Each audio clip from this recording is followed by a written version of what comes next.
Let's mic news wrap. Let's mic news wrap में अब सुनते हैं दिन भर की अहम खबरें सिर्फ 10 मिनट में। प्रधानमंत्री नरेंद्र मोदी ने एलएनजेपी अस्पताल में दिल्ली ब्लास्ट से घायल लोगों से मुलाकात की। उन्होंने ब्लास्ट के बाद घायलों से मिलकर उनकी तबीयत का अपडेट लिया और डॉक्टरों से बात की। प्रधानमंत्री ने कहा कि साजिश को अंजाम देने वालों को बख्शा नहीं जाएगा।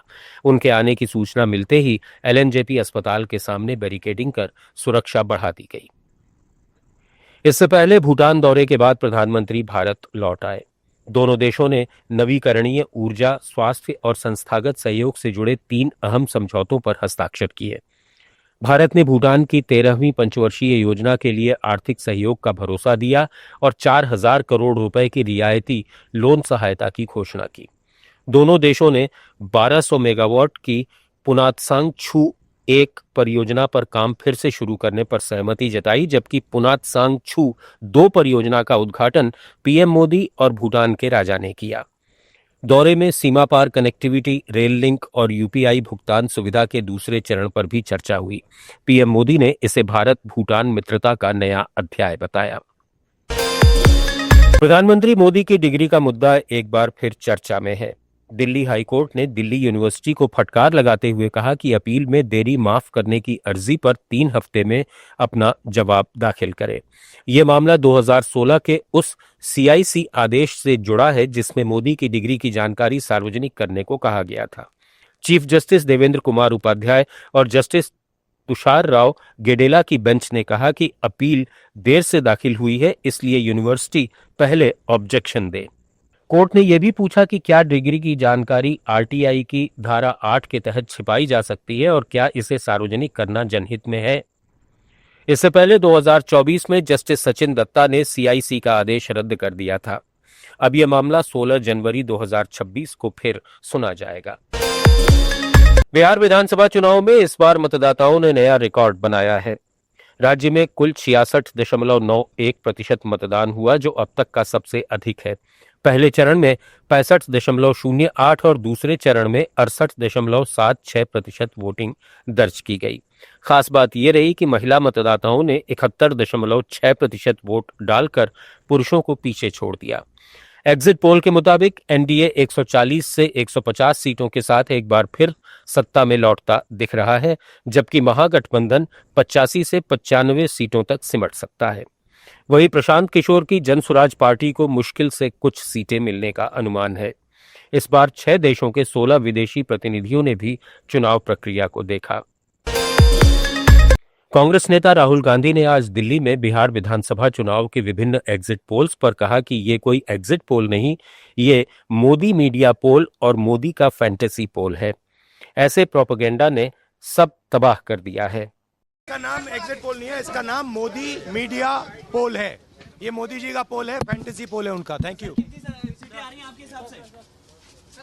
सिद्धू मूसेवाला का सॉन्ग सुना आपने? 295।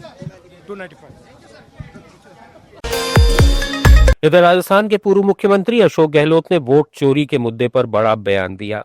जयपुर में एसआईआर पर प्रदेश कांग्रेस के प्रशिक्षण शिविर में शिरकत करने के बाद मीडिया से बात करते हुए गहलोत ने कहा कि हमें सोचना होगा कि आखिर वोट चोरी क्या है।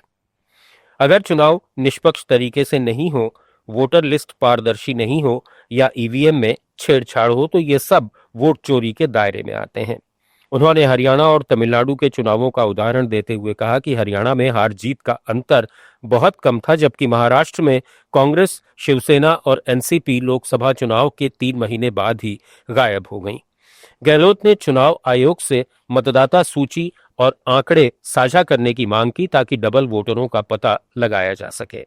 जो है इस प्रकार से सोचना पड़ेगा कि वोट चोरी का मतलब क्या है। किसी भी रूप में जो निष्पक्ष चुनाव होने चाहिए, निष्पक्ष चुनाव जिसके अंदर चुनाव आयोग नहीं देखे आगे पार्टी कौन है, किसी को फायदा मिल रहा है, किसी को नुकसान हो रहा है, वो नहीं देखे, ईमानदारी के साथ है वो अपना काम करे, निष्पक्ष होकर चुनाव करवाए।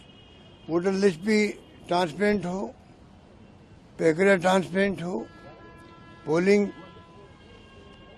ट्रांसपेरेंट हो, बेईमानी वहाँ पे नहीं हो, ईवीएम में छेड़छाड़ नहीं हो।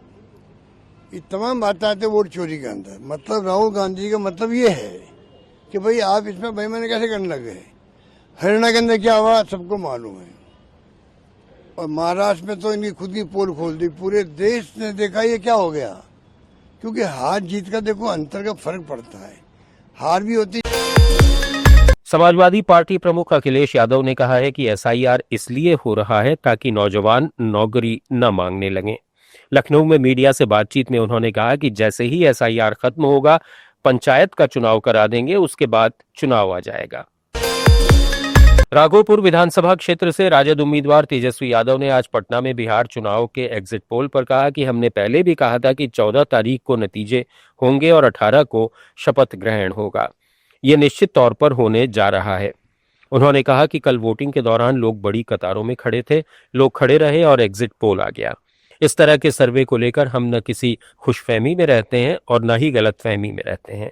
ये सर्वे केवल मनोवैज्ञानिक तौर पर जितने भी अधिकारी चुनाव में लगे हुए हैं उनको दबाव में लाने के लिए लाया गया है।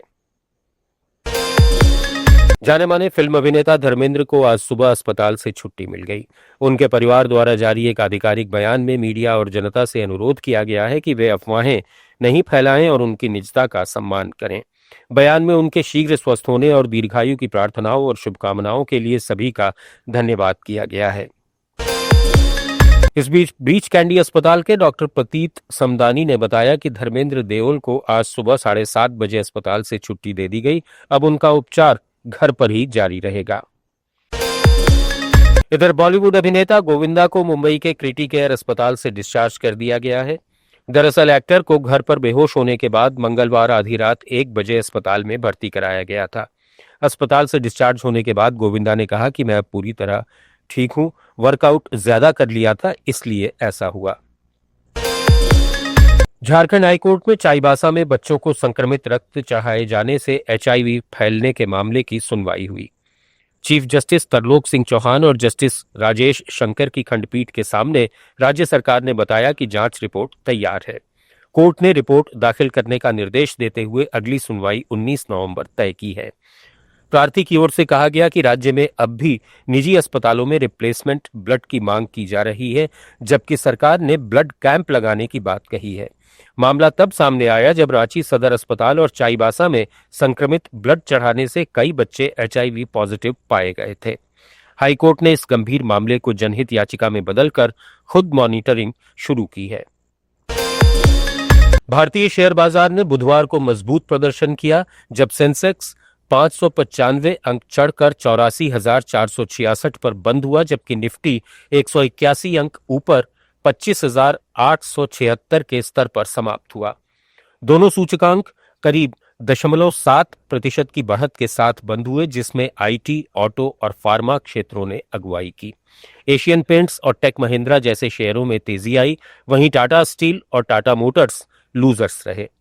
अमेरिकी सरकारी बंद के समाधान और फेडरल रिजर्व की ब्याज दर में कटौती की उम्मीदों से वैश्विक बाजारों में सकारात्मक माहौल बना। हालांकि विदेशी निवेशकों ने 803 करोड़ की बिकवाली की। न्यूज रैप में फिलहाल इतना ही। जुड़े रहिए लेट्स माइक के साथ। आप सुन रहे थे let's mic more than radio. Follow कीजिए हमें हमारे सोशल मीडिया प्लेटफॉर्म्स पर। It's time for news. It's time for more than radio. Presenting the first radio news app, Let's Mic.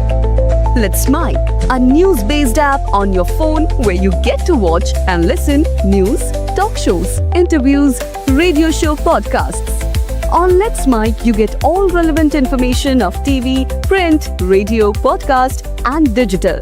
Let's Mic talks about every segment of life.